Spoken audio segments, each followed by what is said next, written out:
Hello, नमस्ते. कसे आहात सगळे? छान ना? मी पण एकदम मस्त आहे. आज का नाही एक कॉमेंट वाचून मला खूप मनापासून आवडली. तुम्हाला पण ती आवडली असेल. आपल्या रुपाली मॅडमनी लिहिलेली कॉमेंट आहे.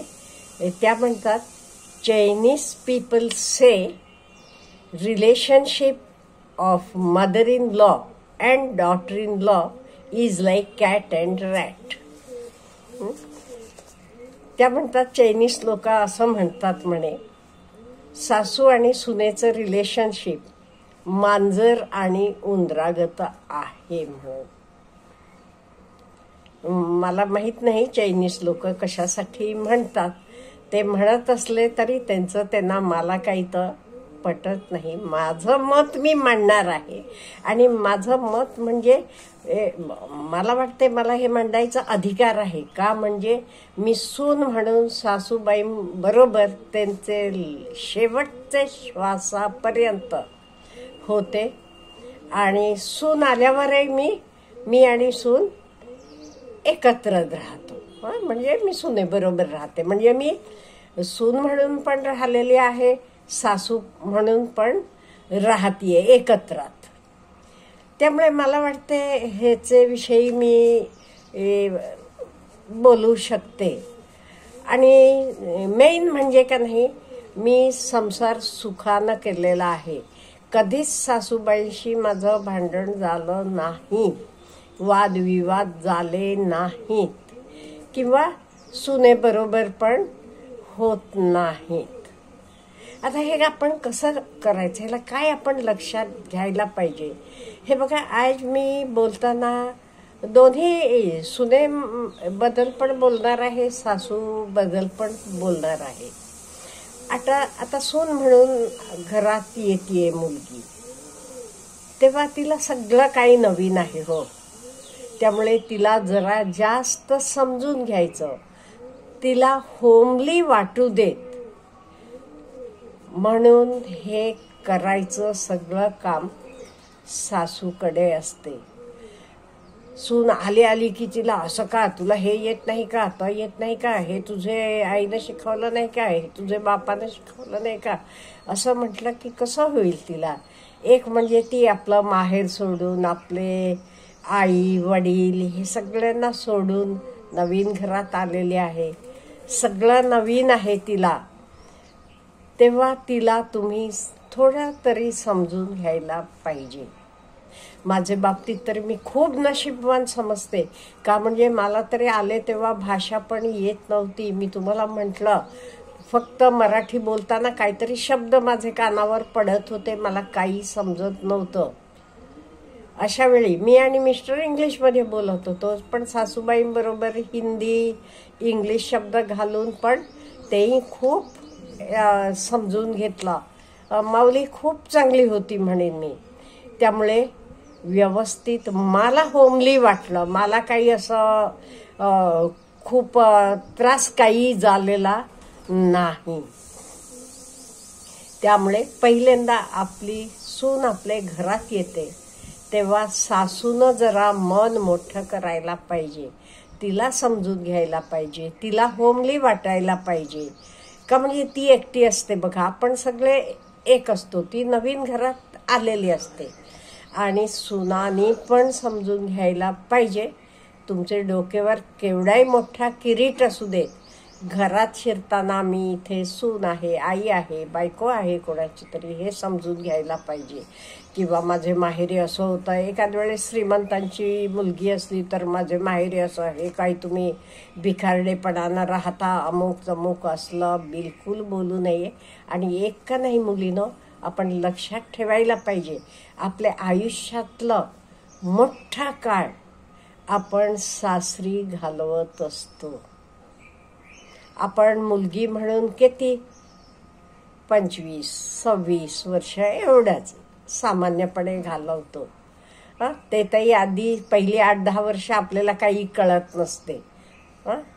त्यामुळे पण आपला नंतरचा काळ हा आपला सासरी जास्त जात असतो. त्यामुळे आपलं घर आहे. हे माझं घर आहे ही आपल्याला जाणीव राहायला पाहिजे. नाही ते पहिल्यांदा आलं की काही मुली काय करतात, अगदी घालून पाडून बोलायचं, घरचे विषय असेल हे असेल सगळं, माझं माहेरचं होतं तोच चांगलं आहे. अहो मग तू लग्न कशाला करून घेते? लग्न करताना आपण विचार करतोच का नाही मी कुठल्या घरात जाणार, कोण कोण आहे तिथे सगळं.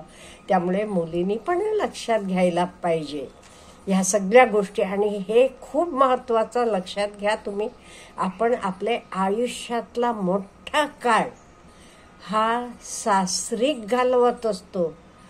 त्यामुळे हे आपलं घर आहे, ही माणसं आपली माणसं आहेत हे लक्षात ठेवायला पाहिजे. आता वादावादी का होते तर पण मी सांगते. हे बघा, सून येईपर्यंत सगळ्या गोष्टी सासूच्या हातात असतात. Am I right? ती घरची मालकीण असते म्हणू आपण. सून आल्यावर ते एक वाटेकरी आल्यागत होते. मग काय होते? त्यामुळे काही इथे कुठेतरी वादावादी व्हायची शक्यता आहे. किंवा नाही आम्ही असं करतो तुम्ही असं करा असं. अशा वेळी काय करायला पाहिजे? मेन म्हणजे सुनेनं सासूकडनं त्यांच्या पद्धती शिकून घ्यायला पाहिजे. किंवा आपलं काही चांगलं असलं की तर त्यांना शिकवायला पाहिजे. Doesn't matter. आणि मेनली कुठलाही काम करताना हे बघा, सगळे सासवा आणि सुनांना मी कानमंत्र देतीये. आता सपोज कोशिंबीर सून करते ना, मग तर पूर्ण तिच्याकडे द्यायचं. मग आपण फक्त मीठ घालायला जायचं, साखर घालायला असं नाही, तर पूर्ण तिला करू देत.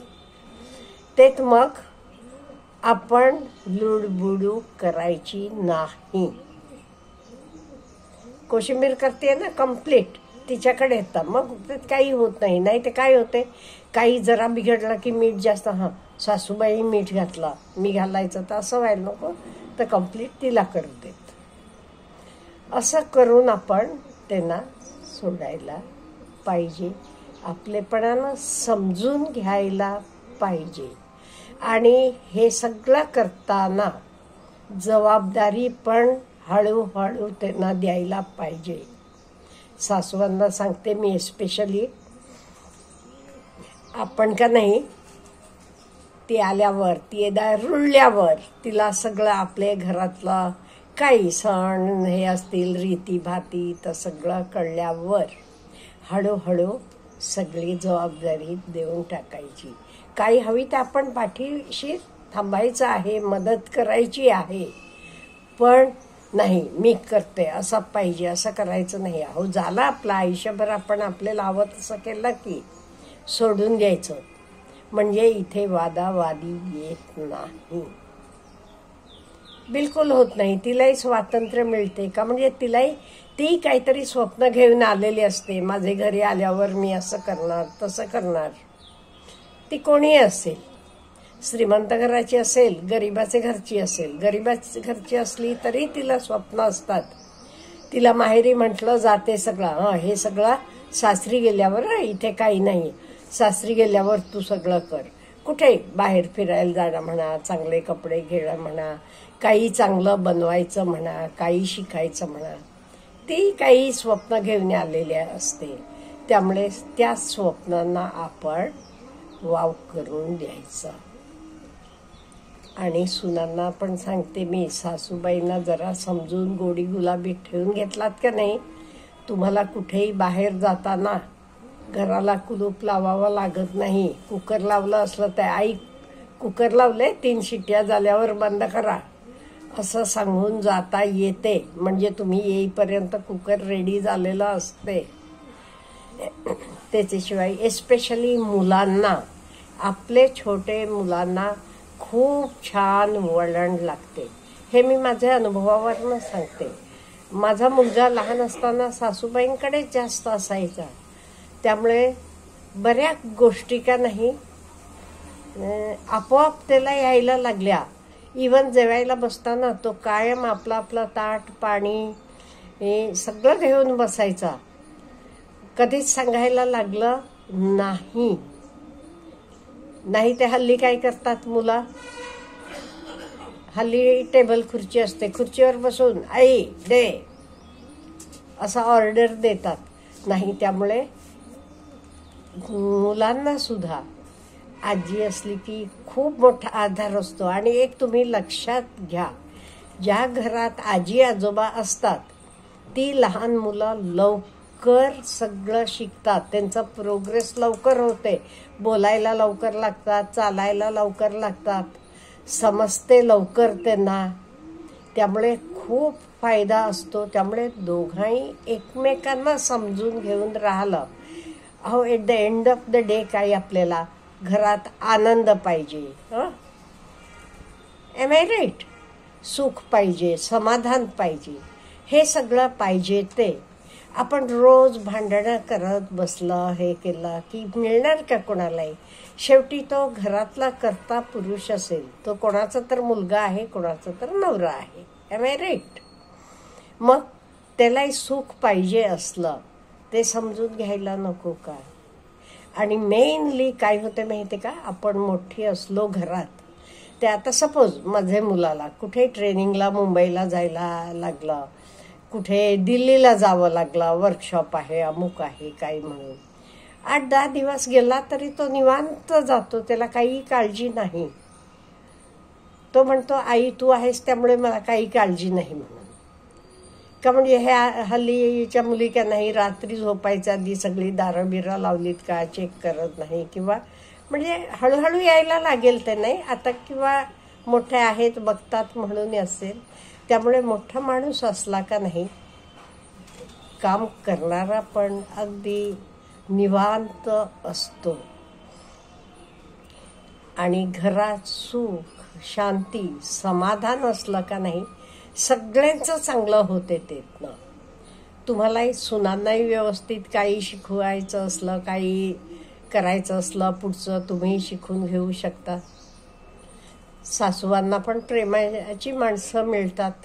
शेवटी म्हातारपणी काही असते, हो तेवढं पाहिजे असते, बाकी सगळं आपण उपभोगलेलं असतं. आपल्याकडे भरपूर सगळं असते, कशाची कमी नसते. आपल्याला गरज असते आपल्याशी प्रेमानं बोलणारे माणसांची, त्यांना पण हे मिळते.